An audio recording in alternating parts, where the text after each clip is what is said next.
Hello, everyone. The clicker is not working. Here we go. My name is Idunn. I am CEO and co-founder of Idunn H2, developer of green hydrogen. Now, when my partner Gylve and I decided to establish Idunn H2 last fall, we were motivated to try to help solve one of humanity's greatest problems. And that is our reliance on fossil fuels. So we need to stop. Now, in some respects, we're doing well, like in the global transition to renewable power, but other aspects are harder to decarbonize and will require clean fuels like green hydrogen. Now, these sectors include and are not limited to industrial applications, heavy transport both on land and at sea, as well as home heating. Now, what is green hydrogen? And what makes it so special? Well, green hydrogen is a clean energy carrier that is made by splitting water into hydrogen and oxygen using electricity. If the electricity is green, if the electricity is renewable, the hydrogen is considered green. Now, this might look a little complicated, but in fact, this is a known technology, and we have been using this process, electrolysis, to produce hydrogen for almost 200 years now. Hydrogen is versatile. So we can use hydrogen directly in industrial processes or in combustion, or we can run it through a fuel cell and use it to power vehicles or backup power, for instance. Also, hydrogen is transportable. Oh, this is great.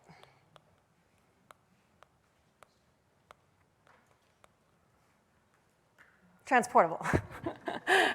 So we can produce hydrogen in low-cost, suitable areas, and we can transport it to areas that are energy deficient. Now, we've been transporting hydrogen short distances for some time now, but this is really where the innovation kicks in, because transporting hydrogen across oceans is something that hasn't been done before. And really, the success of the global hydrogen industry depends on this being scaled up. It's only being done at the demonstration level at the time being. And the success of our project also depends on it, because we happen to be located in a very highly suitable production area. Now, why is that?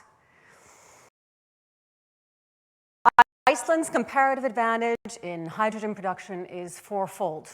So firstly, we have renewable power here, which means that, and it is cost effective, which means that any hydrogen produced here is likely to be green and likely to be low cost. Secondly, we have ample water and land here. Now, clearly, we want to preserve our pristine nature here in Iceland, but we also need to strategically move forward, guided by the fact that more Earth are faced with actual water and land scarcity. Thirdly, we build on 60 years of aluminum production here in Iceland, which means that we have the skills, we have the knowledge to deal with big industries like this. Fourthly, we have a supportive government. So we have a supportive government that has policies in place, both that are conducive to completing the energy transition here in Iceland, as well as supporting clean tech companies that are active abroad. Now, we plan to take advantage of all of the conditions that are here in Iceland. And let me tell you about our plan. So Idunn H2 is developing a commercial-scale hydrogen production facility in southwest Iceland. We will negotiate contracts with several renewable power producers here in Iceland. Most of the hydrogen produced will be exported overseas, with the remainder sold here in Iceland as demand grows. Now, we need to move swiftly because there are dozens of projects like this that are under development globally. Thankfully, we do not have to meet global green hydrogen demand. The only thing Idunn H2 has to do is to find one or two off-takers that are willing to enter into a sales agreement with us and the time frame and the price that is suitable to us. We then take that sales agreement, bring it to the bank, and that's how you finance the construction of the project. This is traditional project finance, but with a twist, in that it's never been done with this product before at this scale and for shipment across oceans. But we know it can be done, otherwise we wouldn't be doing this. So who is we? Gylfi and I are both seasoned energy professionals. We worked together for 7 years at Landsvirkjun, the national power company of Iceland, where I was business development lead on renewable fuels, hydrogen, and the energy transition. I held national leadership positions, both as chairman of the Green Energy Alliance, Grænorkan, as well as heading the working group on the energy transition at Samorka, which is the Federation of Icelandic Utilities. I've been in this business for 17 years. My degree is in energy policy from Imperial College in London. Gylfi is an expert in power procurement, power purchase agreements, contract management, and he came over to the power industry from the logistics sector, where he was a senior manager at Eimskip for many, many years. His degree is in international marketing and management from Copenhagen Business School. And we are the people that want to make hydrogen Iceland's next export pillar.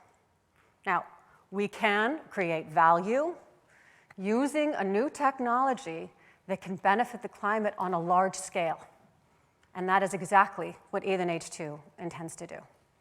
Thank you.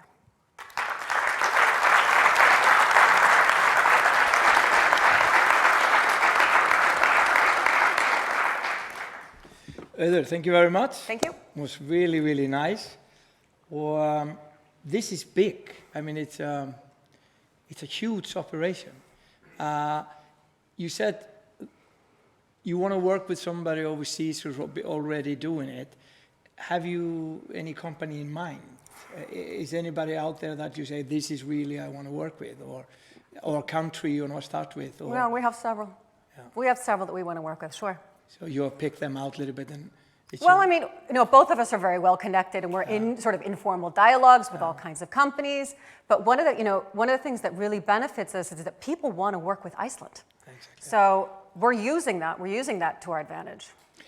You spoke about there never before this had been taken overseas. Is there a lot of risk in it, or is it just, why is that it had never been done before like that? Well, it's never been needed before, I think is the main reason why it's never been done before. It is being done, but it's being done at this pilot level, where a little bit of hydrogen is shipped, a few hundred kilometers over ocean. Okay. But this needs to be scaled up, and it's not just us, it's other projects that are, there's a lot of money and research that is being put into this right now. So we have faith that this is going to get solved. And the harbor would be...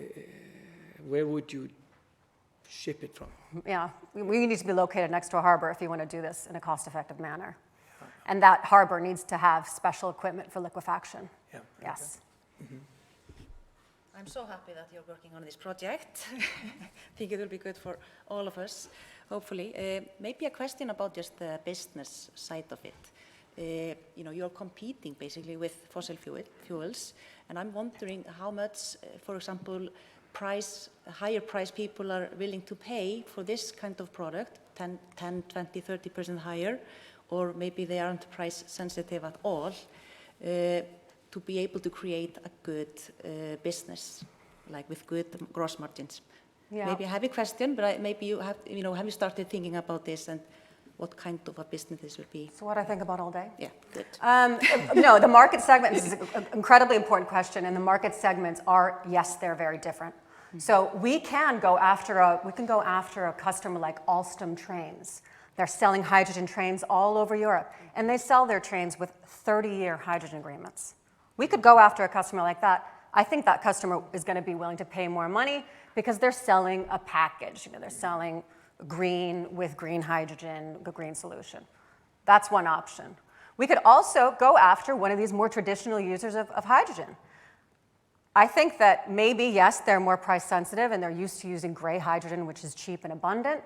But there's lots of pressure on these companies to switch to green hydrogen. We could take advantage of that. They might be receiving local subsidies from Hamburg or wherever their local state is in Germany. It's mostly in Northern Europe that we see this happening. And that's an option as well. We could also try to sell to a hub, so a hub that is then selling green hydrogen on to other types of customers. And these are all things that we have to think about moving forward. Great. But I believe there is a buyer for this hydrogen. Yeah. Thank you so much. I think our Brilliant. time is up. Yeah. Brilliant. Thank you. Brilliant.